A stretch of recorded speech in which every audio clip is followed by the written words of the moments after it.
Art of Adaptation. I think I just got a green light, which we heard earlier today means to anybody in IT, just go ahead. It's all good. Welcome. We're really glad that you're here today. Hello to everybody who's on Zoom. I'm going to be talking a little tiny bit at the beginning of this, and then we're going to hand it over to this wonderful crew here who's going to do the majority of the storytelling for the day. So this is Art of Adaptation, Real Stories of Navigating Through Change. And this is a panel that we ran back in October and got some really great response from it. And people said it would be really great if you could do this again. Would you mind bringing it to this conference? And so here we are with nearly the same crew again, which is pretty impressive. And we're really glad to be able to bring this to you today. So who's we? The information technology leadership. Oh, how do we advance a slide? No. Woo.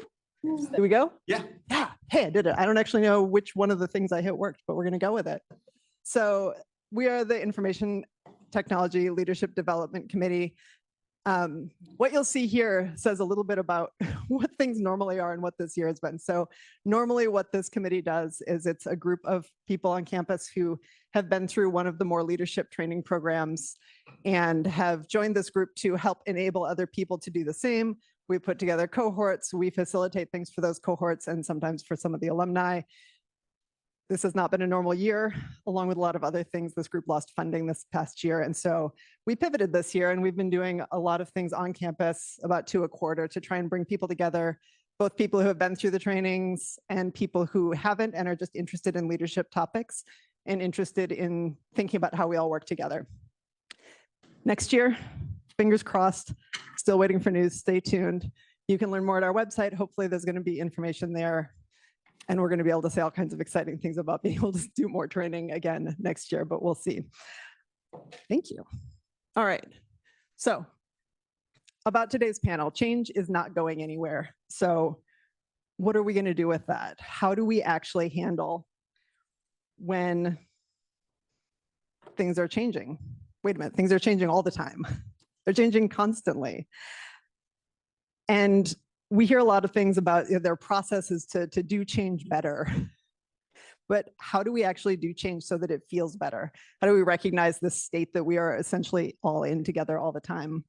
So we're bringing together this panel of folks today, and I'm going to let them all briefly introduce themselves before we launch into the panel questions. Chris here is going to be our moderator for the panel. We should introduce ourselves. Hi, I'm Elizabeth Simcock, an associate director in Do It, where I lead the web platforms and services team.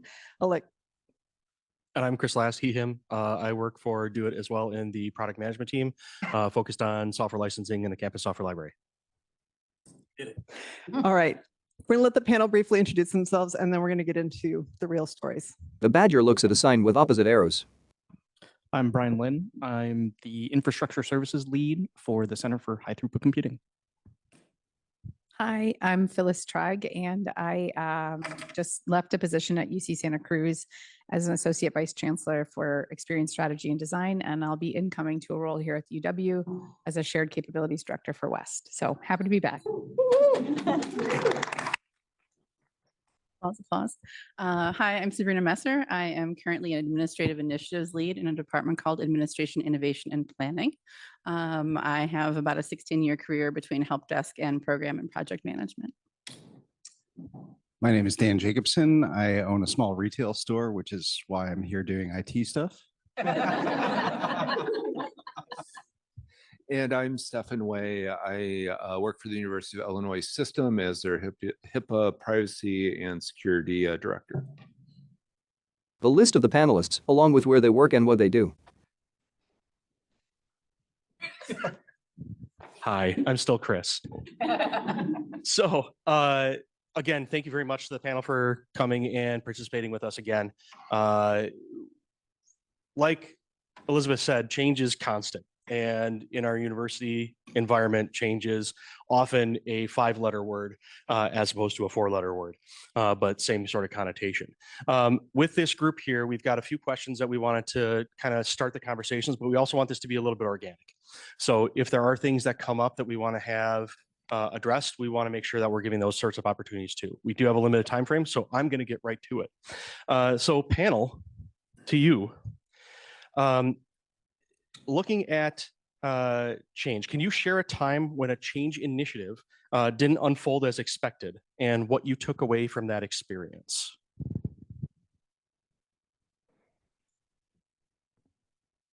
Who would like to go? I guess I'll jump in because mine's was a recent failure, I guess. And kind of an ironic one. So just so those who don't know me in the room, I used to be on campus for about 20 some years in a variety of cybersecurity roles. But this example is actually from my time at University of Illinois. We were rolling out a new, we were replacing our process we use for our annual HIPAA training, which was a really easy 15-minute through the slides, compliance checklist, boring type training. And I wanted to change it up where people were getting a little more information. It was more related to using PHI or protect health information in the higher ed sector. Those sorts of things. Turns out, one, it wasn't the training itself wasn't accessible, so that delayed it. Second is the LMS we moved it to, went through an upgrade they didn't know they were going up through while we were doing it, delayed our training even further. The training, which was supposed to take an hour, up to an hour, was taking people an hour and a half. They were getting blockers. So just a mess, something I did not want to be associated with at all. And I was remembering my time at here, unfortunately, of boy, if this was cybersecurity training for campus at UW, I probably wouldn't have a job anymore. It was that bad. But what I did is I took ownership of it. I talked about what we would do to remediate the issues. People were very kind, actually, in their responses for the most part. I listened to people, I acknowledged what they said, and I'm carrying that forward as we release this year's training.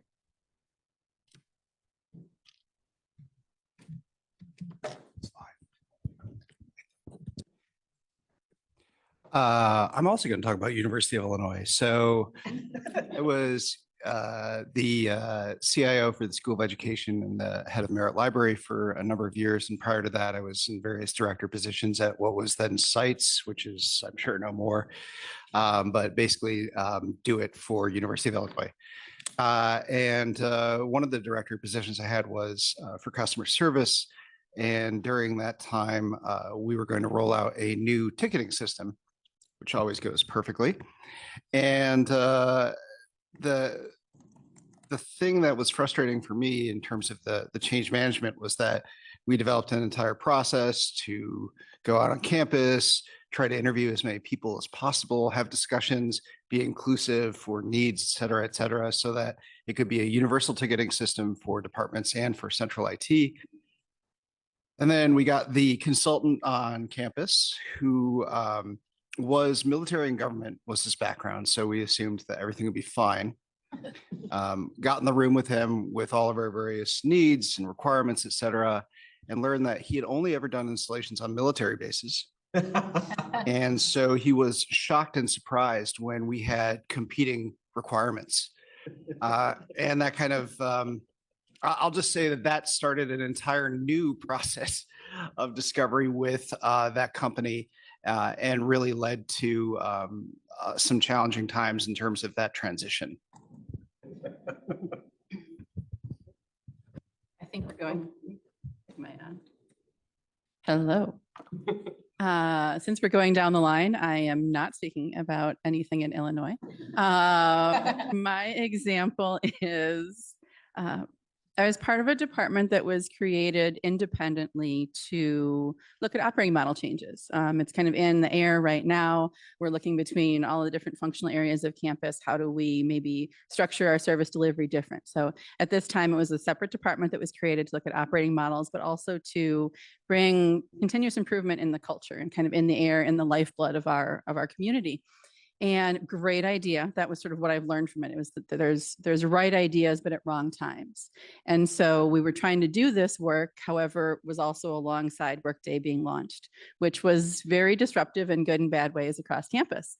And so ultimately it did not go well in that department. It was no longer, the services were no longer needed from that department. But again, the ideas were good ideas, and other areas of campus closer to where those services are being delivered, those are the areas examining those same questions now. So I just can't emphasize that enough. Sometimes it's still a really good idea, but at the wrong time and the wrong people.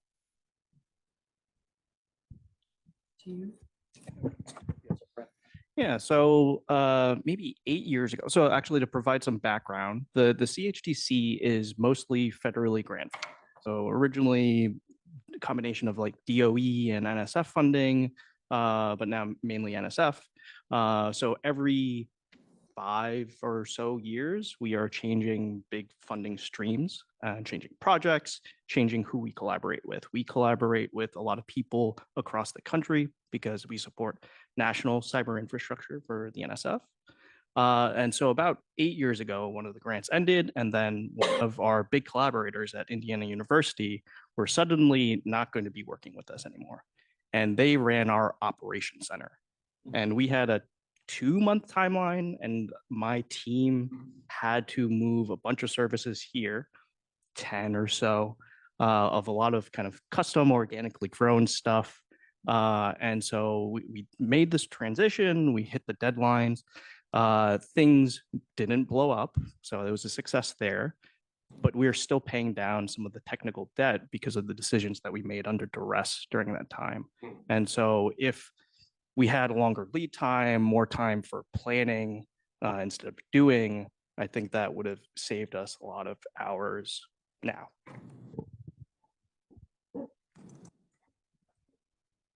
Thank you. So something kind of stuck in my head from what Stefan said with the communication about the opportunity for growth as opposed to failure that you had. We hear a lot across campus about telling the story, making the narrative make sense to all stakeholders, that sort of a thing.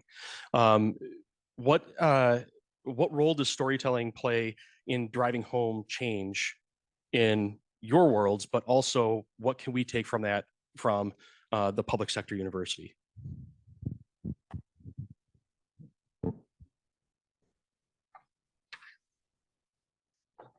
Yeah, sorry, I called you out, Stefan. Okay.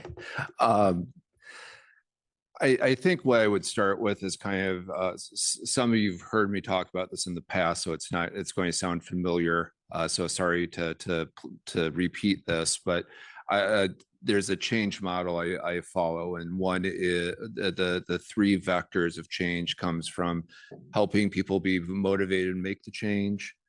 Second vector is giving them the tools and knowledge to be successful with that change. And the third vector is about either being accountable to that change as well as celebrating the successes of that change. So those are the 3 things. And nice sense, it shouldn't just limit on the success, but the path, successes of the path along the way of that change. On the importance of storytelling is the first and third pillar, which is telling the stories that help motivate people so they can understand why they need to make the change, and then showing the success of being along that path to make that change. So what was the outcome? So this is a very oversimplistic example, is that we made a change to how benefits one year were being released to how many employees were across UW system? Like 80,000 or something. Yeah. So, it was press a button and go. And the person reporting to me didn't see the value in his job. I said, well, wait a minute. You just found a way to simplify how people could access their benefits and apply for them in a way that was simplified. You can take that with a grain of salt, as you guys all have to go through this process each year. But it was his success that led to the ability of people to get the benefits in the time they needed and those sorts of things. So seeing that motivated him in his other tasks. So that would be the art of storytelling and the importance of that, and recognizing the success of what they did to help do their part to implement that change. Sure. I was just gonna mix it up. Go for it. All right, I'm mixing it up. I think a lot about storytelling. I come at this work from a human-centered design perspective. That's my background. And so something I've reflected on over the course of the past years at UW, but then years at UC Santa Cruz, and then coming back here as well, is that when it comes to storytelling, sometimes I think there's a pretty big difference for changes that we have to make versus changes that someone would like to make. So, and I think the example that you shared, and there are others that maybe have to do with security changes or other things that are compliance changes, et cetera, that the way that we tell stories there, when it's something, a change that we really have to make, how we make it, the way we go about it is different. But sometimes when we confuse that and we're trying to kind of tell a story about something, we're going to do this, that we are going to make this change. It's no matter how we're going to approach the change and hopefully make it as understandable and straightforward for folks, but not necessarily tell a story that's convincing people about a change that we're going to have to make. Do you know what I mean? Like if you spent time when you have urgency, maybe convincing folks of a change that's really, it's a decision has been made, I think that changes the nature of the storytelling. Whereas like I had come into an environment at UC Santa Cruz where the CIO at the time just wanted to remodel the entire IT organization and had transitioned from service management to product management and wanted to change everything about the organization, the culture, the people, the tools, our processes, just wanted the wholesale, like rip it out and do it again. And there he did a lot of storytelling, but to be honest, it was just too much to cover in any one story. And it didn't feel authentic to people. They didn't buy into it. And so even though he was pretty clear, he was certainly very didactic. He repeated the story repeatedly and he would check for knowledge. Do you know the story? Kind of a thing. And I was hired in as a part of that vision for the future at that organization, which is a really tricky position to be in some ways, right? To realize like, oh, I'm kind of the tail end of a change that nobody wanted. And how do you then kind of navigate through that from a storytelling perspective? And I don't know that you can in some ways. That's like another problem to solve in some ways. But I don't know. I just reflect that there are different approaches for the changes that we have to make versus the changes that someone has decided is important for us to make. Hey, Dan, it's all yours. Hey, does anybody remember email migrations? I assume you don't do that shit anymore. Anyway, I was reflecting on the fact that I went through one here and then went through one at University of Illinois prior to that. And it's a great example, in my opinion, of looking at that model of operations versus politics versus culture. And so you can think about now from an IT perspective, we generally are thinking about the operational world, making sure things don't crash, making sure you can't get into the system, whatever.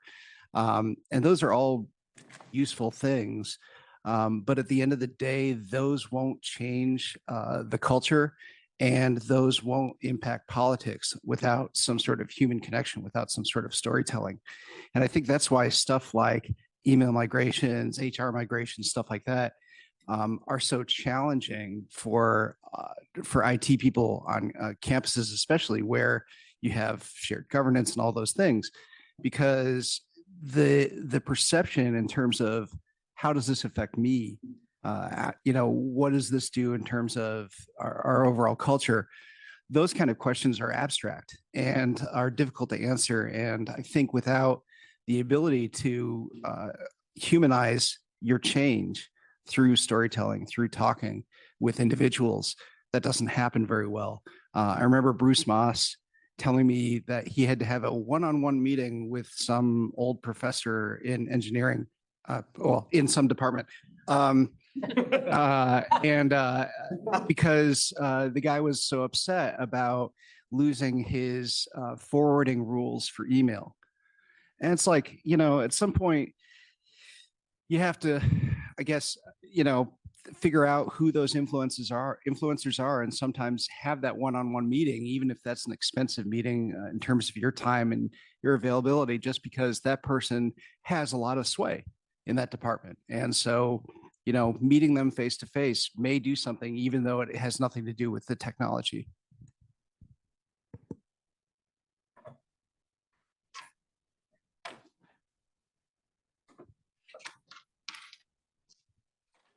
We have a question.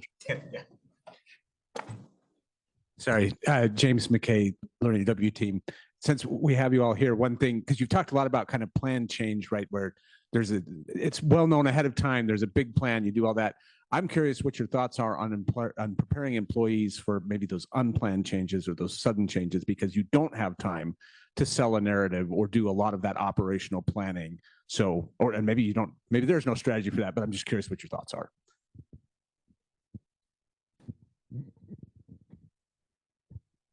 I think you can do some planning. It just has to start really early, and you have to set expectations maybe from the get-go. It's something that our director does with every new hire at the CHDC. He tells them, all right, we are grant funded. Things change frequently on kind of the 5-year basis, but also things change day to day because we also do a lot of operational IT stuff. And so what you come into work, you're working on some big months-long project, there's a fire. You got to deal with that. And so a lot of it is developing everybody's tolerance for change and doing that early and frequently. I would add to that, being able to talk about the why as much as possible. I know we hear that throughout the day today, but if it's a sudden change, there might be a why, like a policy, a mandate, a federal government change. Is there anything that you can provide that exists outside of the system that's forcing you to do it? I would also say there needs to be a decision point on what you do with resistors, to kind of use maybe some lingo, and depending upon the change, having seen change management through HR, finance, research administration, and IT, different strategies in different areas for resistors. We're going to train more. We're going to have more open conversation about, is this still the right position or not? And so kind of matching your strategy for that with the culture. Because to your point, you have some amount of time to do some planning. Where do you want to focus that? I hate to bring up our COVID pandemic, but that gave us a really, really good lesson to do exactly what you were talking about, which is how do you shift the culture that quickly, and how many courses that had to get spun up in Canvas, which I know that's probably a 5-letter word right now. How much help we needed to give to faculty who didn't have an online presence or that sort of thing. So the lessons from there really showed, one, that we're much more mature of an organization for those changes. It showed that there was a lot more knowledge within the people who needed to be involved in those changes. So the end users, both the students and the faculty, adapted very quickly to a new environment. And I think IT in general, we're not giving ourselves enough credit for being able to deal with an emergency on that scale, with empathy, consistency, and there's another word I'm missing, I'm sure. But I don't think we give ourselves enough kudos as an organization for how we helped our faculty and students transition off campus and back to campus and still get their work done. I have one thing I want to add, because I think that the pandemic and other things, there's these like 100-year floods, right? Kind of a thing. And I just think about environmentally, those kind of things that seemed like they were kind of unusually challenging circumstances in our environment are becoming more and more frequent here in our workplace as well. And so I think a lot about how most folks that work in the work that we do can like come together in a crisis. People do that pretty well, I think, in general. I think that when it feels like that's sort of the steady state, at the same time when there are budget cuts or there is reduction, and it feels like, there's all these other things that you're being asked to do more. I mean, that's something that I've spent a lot of time. I came out of an organization that was in the process of a multi-year, really significant budget cut on top of just, you know, a lot of factors that weren't even necessarily bad, but were just really challenging, like the mass unionization of all IT staff at the UC system, for example, and, you know, environmental factors in addition to like the Canvas outage that just happened recently as well. And I do think that as leaders, I think about ways that we can manage the capacity, the level that we're working at. There's a lot of pressure to be more efficient and to take on more work, but I think that there maybe are some levers and dials there to really more meaningfully reduce the volume of work that is our steady state. And maybe that's a space for AI to help. Maybe that's a space where we have to renegotiate timelines and expectations with our partners as well. But given that this is sort of more of our normal state, I just think that the potential for burnout and for mistakes and for things that end up being much more effortful seems to increase. And so are there ways, maybe there's like management ways to really try to reduce workload? And I don't know, that's something I've been thinking about. And to add on to that, it makes me think of people's tolerance for change for different things can vary very widely. Like we at the CHDC have trained people that, yes, what you work on, who you work with is going to change, but maybe where you're working, you know, that's pretty stable. And like all these different things that are coming at us. One was we moved from the old CS building to this very beautiful new building here. But it was a big cultural change for us. We're 100% in office. Everybody over there had their own office. That was a big change because the space was a premium here. And so people had to start sharing offices. There's kind of a big shared open cubicle space, and people had to change their work environment. And so some people, you know, who are rock stars at dealing with the change that we've been dealt with and trained everybody in as a center, had a lot of trouble with that. And I think that's also part of the need for empathy and realizing when the change is impacting individuals' experience, where they work, their laptops, the equipment they use, the tools they're being told to use. Those are all changes and can be very personable to an individual. And you know, in corporate speak, sometimes we have the perception that, hey, you know, do as you're told a little bit and suck it up and do it. But even in corporate, they're mindful of those things and the change and those sorts of things. The biggest change I was probably ever involved in is the transition to our first campus-wide multi-factor solution. And so we were impacting how 77,000 people were personally logging into our systems.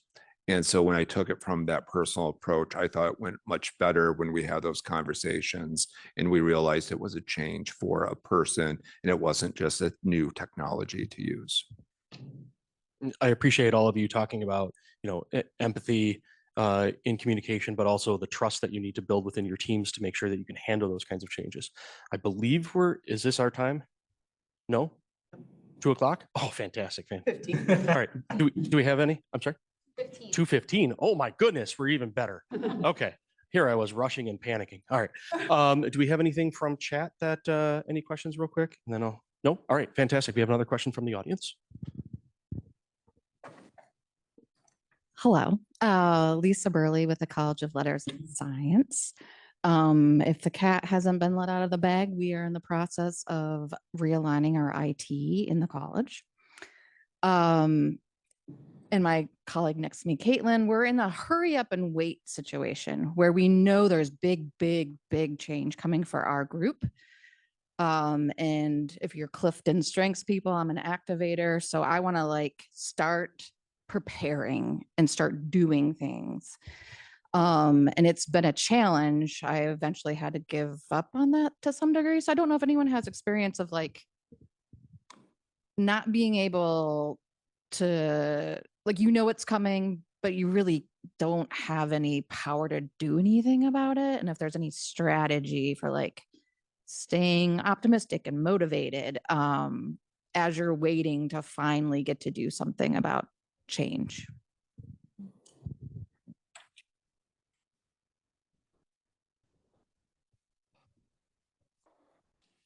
I'm not really a religious person, but I always come back to the Serenity Prayer It's God grant me the wisdom to, no, God grant me the to accept the things I cannot change, something, and then strength to change the things I can, and wisdom to know the difference.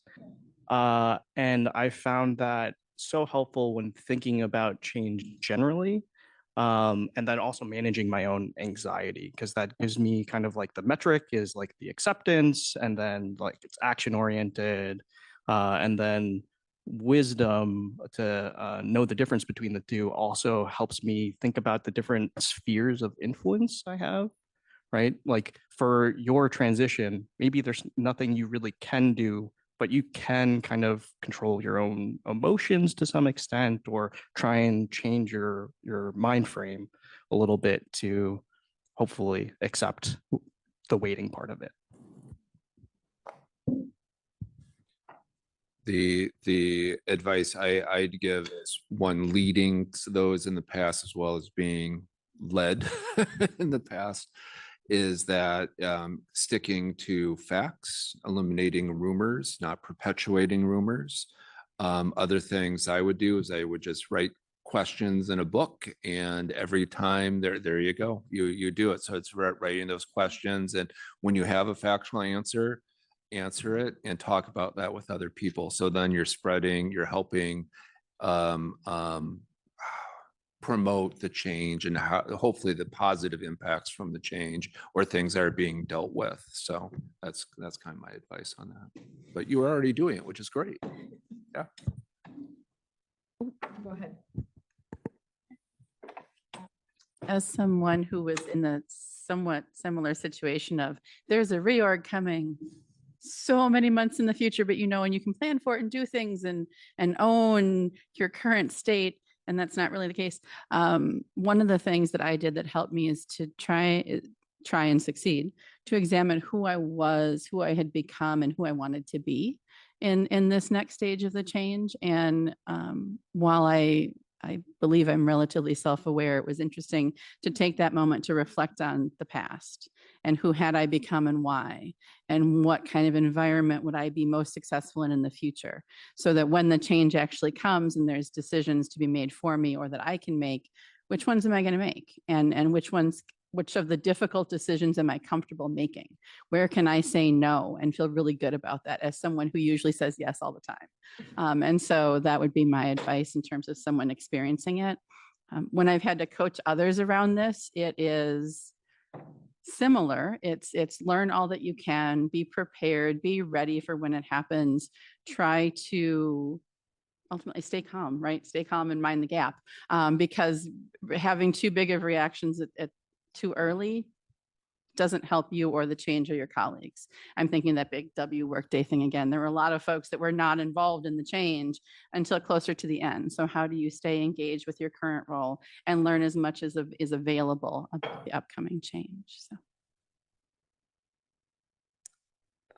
Such good points. I loved it. So one thing this is like a slightly different take, but builds on something that you'd shared, was the way that organizations handle like big reorganizations or big changes. I've gone through a lot of that in the role that I've just left, many reorganizations. And it's so interesting to think about how much fear there is sometimes and how to involve the people that will be impacted by a change meaningfully in hoping to be a part of articulating what that future might look like. And there's a lot of reasons why, right? Because sometimes it involves things that are hard, eliminating people's positions or really changing things or making you share an office, you know what I mean? Or something, right? That you didn't want to do before. And so, but I do think that there are ways to involve people in the work versus not, and then just sort of delivering the news. And then folks have to kind of absorb it and wonder like, how was this decision made? And often the explanations for why the decisions were made kind of suck. You know what I mean? Even as a leader, when I've had to help other leaders deliver those messages, I'm like, this is insufficient. I know it is, but I'm sorry. This is all that we can tell you about the change right now. So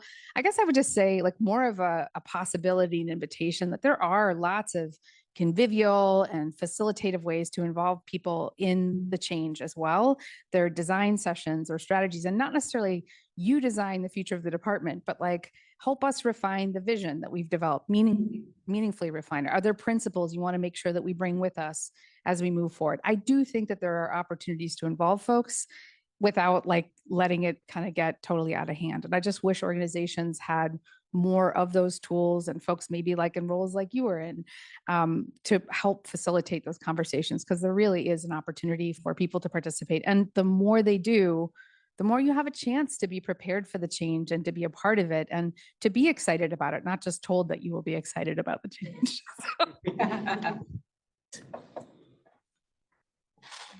Chris.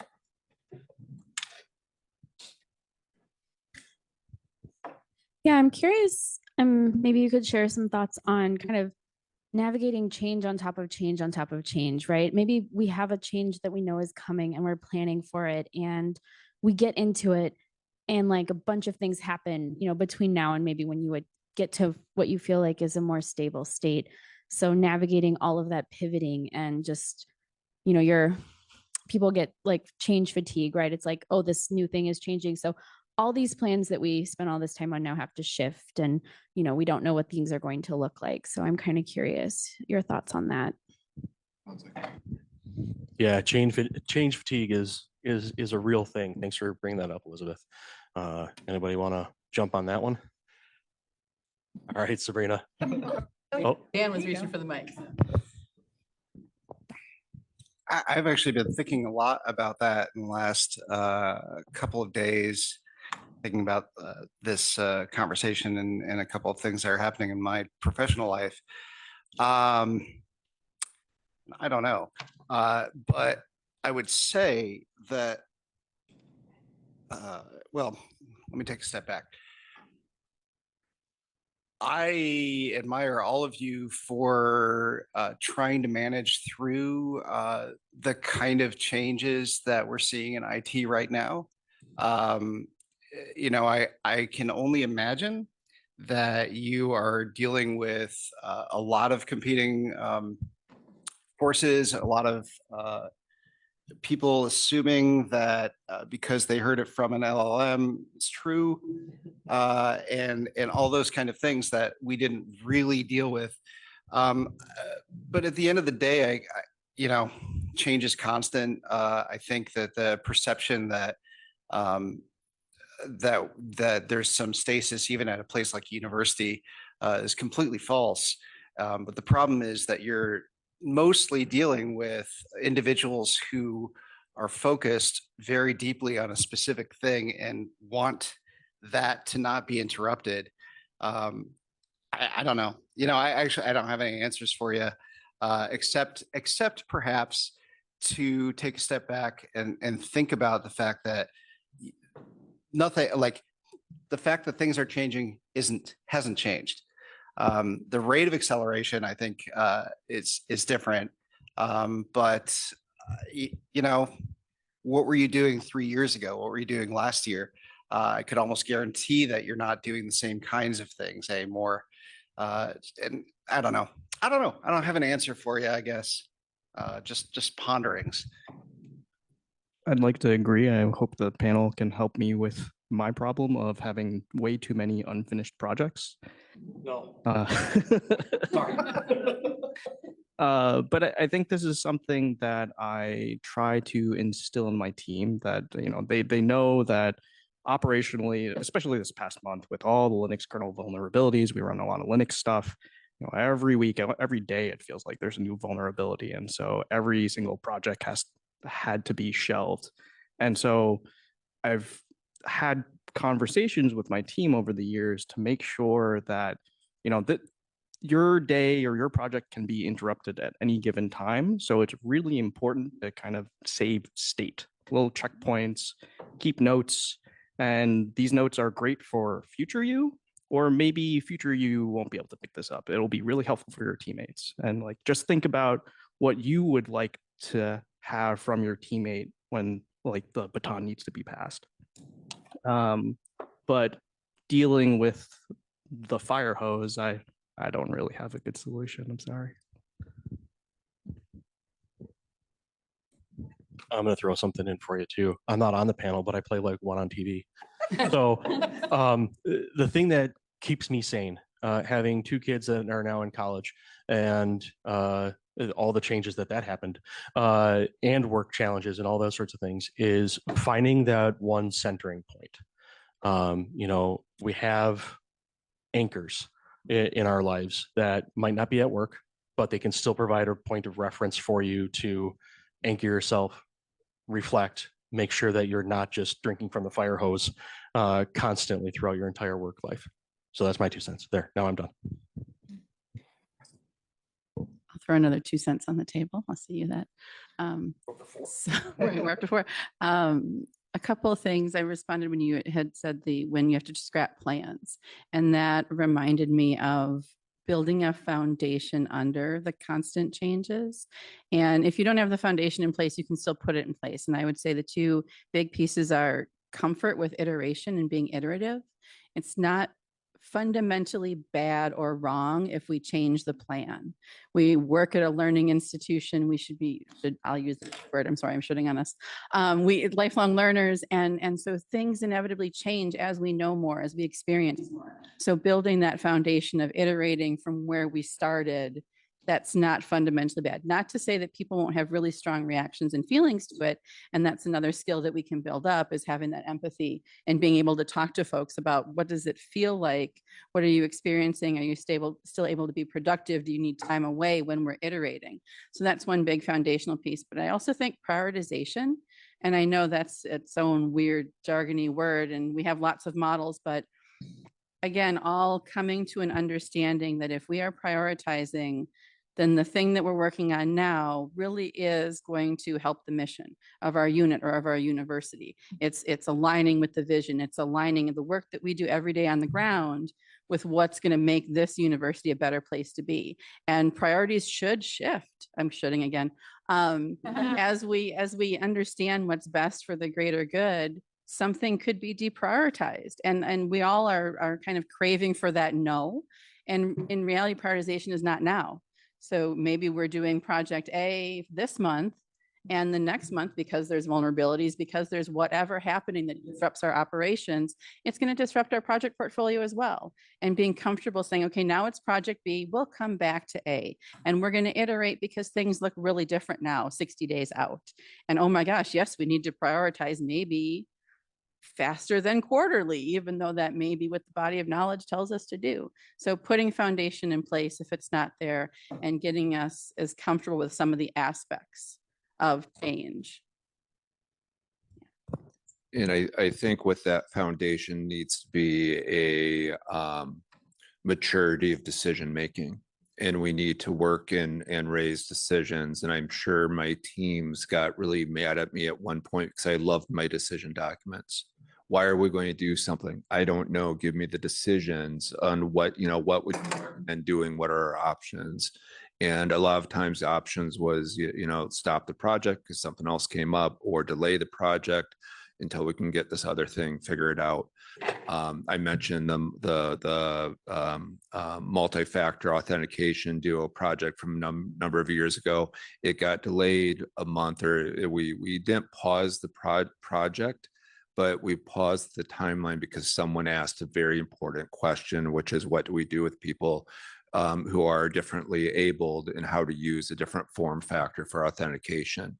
And if they didn't say that, if we didn't take the time to figure that out and delay that project and that change just slightly, then we would have impeded on a number of people and the work they do, as well as their confidence in working at the university.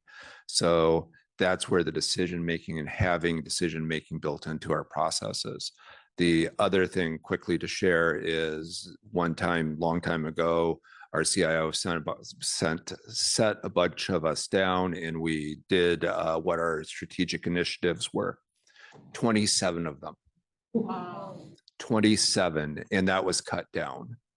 And then we talked about how to prioritize those 27, and we couldn't do it. So we had to talk more about the initiative at the high level. I was really glad that the first initiative was not my lovely cybersecurity, which I was glad it wasn't. It was actually our learning management systems, because that's where the mission was. So I think that goes into decision making as well, of what are the changes that have the greatest impact to our overall mission.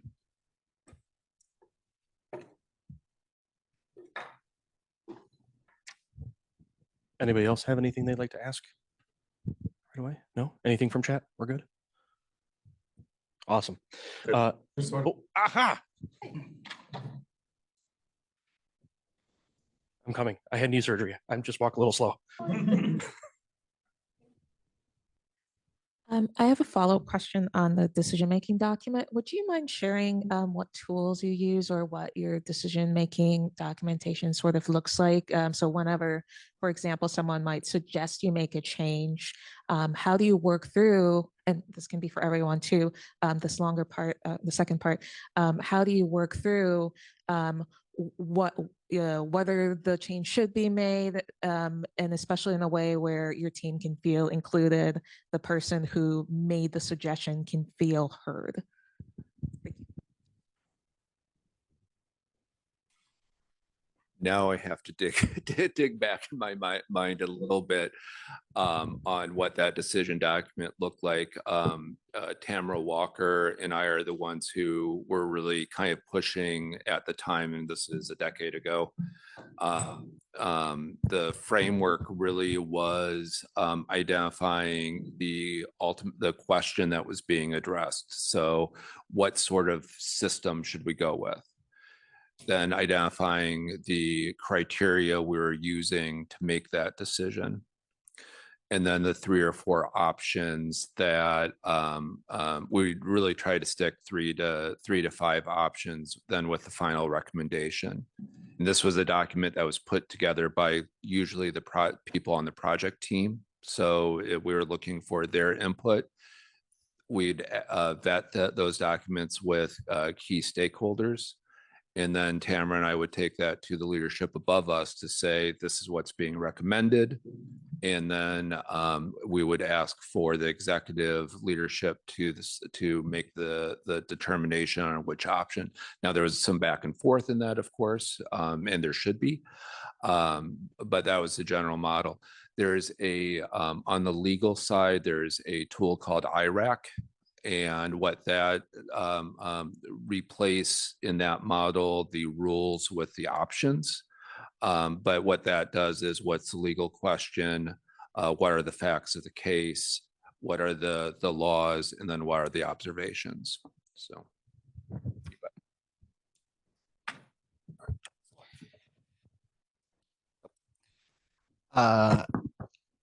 The second part of your question, in terms of how do you make people feel heard,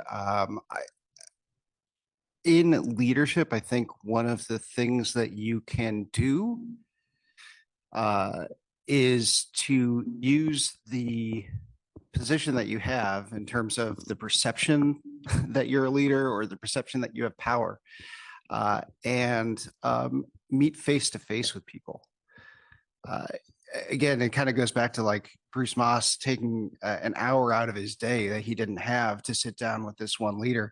Same thing with numerous meetings I would have with like department chairs or individual faculty or researchers or whatever. I think even if you can't provide answers, or especially if you can't provide answers, but you are willing to sit down and just have that face to face, people feel heard. People feel that they have given their input, and even if they don't like the answer, they at least walk away with some satisfaction that they've talked to someone who cares and someone who has an influence and someone who has power. And I think at the end of the day, that actually does make a big difference for people. And then that gets reflected out to the people that they influence.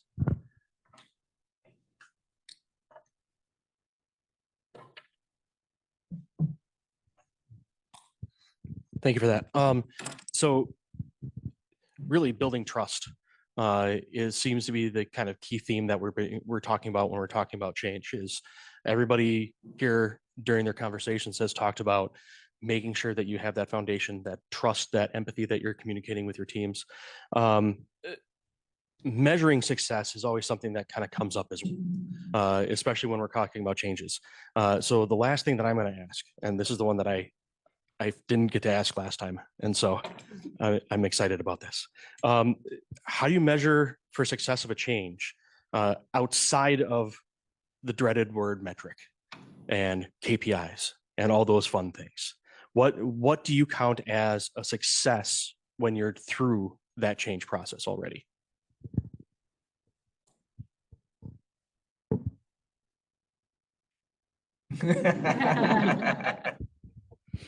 I think part of it is talking to your people and seeing what they thought about how things went. The answer's in the room, right? So talking to them, talking to your users, getting human feedback really, I think is super important and maybe not always in the metrics.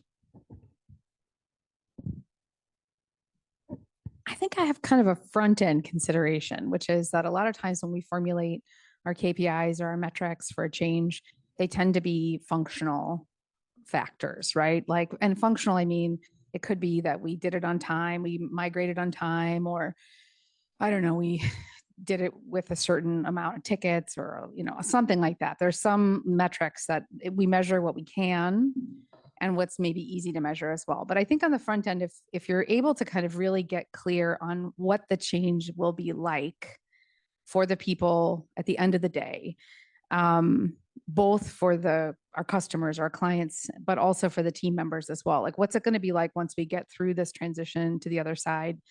I think it's really helpful. That's a place to engage people as well. You're on your team to kind of understand, like, what would that look like for you? It's a chance to surface maybe some of the fears and concerns folks have.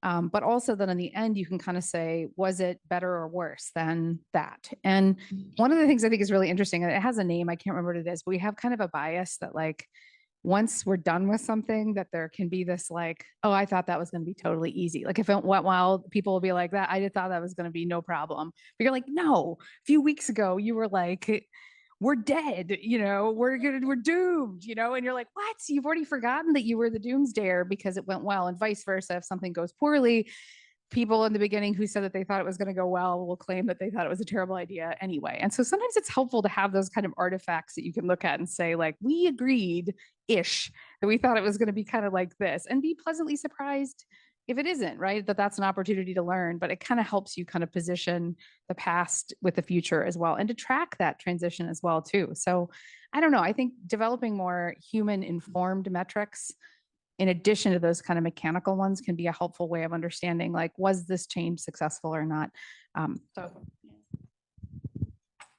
in a way, building on that, measuring how long it's going to take to adapt to the change. We often want these success metrics. How do we prove in numbers or words that what we did worked, and it did what we said it was going to do, even if it was hard or difficult, but that it worked? Well, there's like the time it takes to actually make it work after it's done. And so if we can measure, okay, well, by talking to our peer institutions, a change like this really took about 12 months before people felt confident in their new roles, confident with their skill sets. They've built up what they need to do. You know, job changes, role changes, responsibilities have settled. So kind of understanding how long it's going to take us to actually be successful when the thing is done, and understanding both of them as not necessarily the same thing can be helpful as well. I'll bring an example that is going to build on Phyllis and Sabrina's comments, which is, at the end of the day, I think it is easy to just check the checkbox and say we're done with this change. But if you go back and look, why did we make this change? And then did that outcome actually happen? I'm going to give you a fun example, telepresence. So we accomplished that, you know, it was done on campus. We checked the checkbox. Everything was physically running, you know, people were able to use these rooms, et cetera. But then the question is, why were we doing this? And the answer ostensibly was to expand our impact on the world and be able to talk to other individuals and have virtualized conferences and all those kinds of things. That didn't happen. So from a technical perspective, complete success, but actually like why it was done and can you tell that story at the end? I'll leave it to you to judge.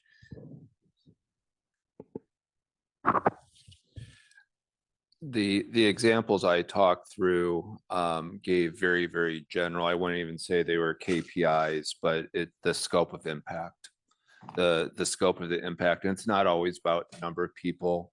It might be about the number of research dollars it brought in, or the type of research that's being done. And the type of research being done might only impact 15 people in whatever effort you just had, but made a difference to those 15 people.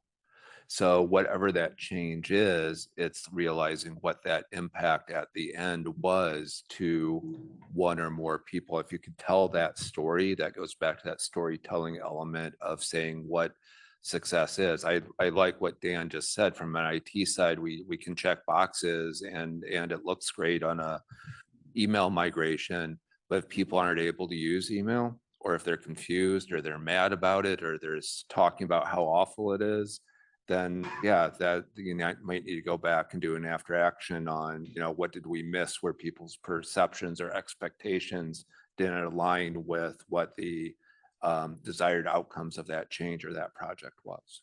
Text. Thank you. Pluses and deltas. Thank you all very much.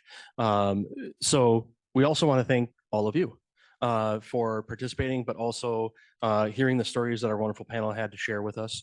I hope that everybody got something from what they said. I know every time that I have a chance to talk to these folks, I get new nuggets and get more inspired to continue my leadership journey and continue on as well.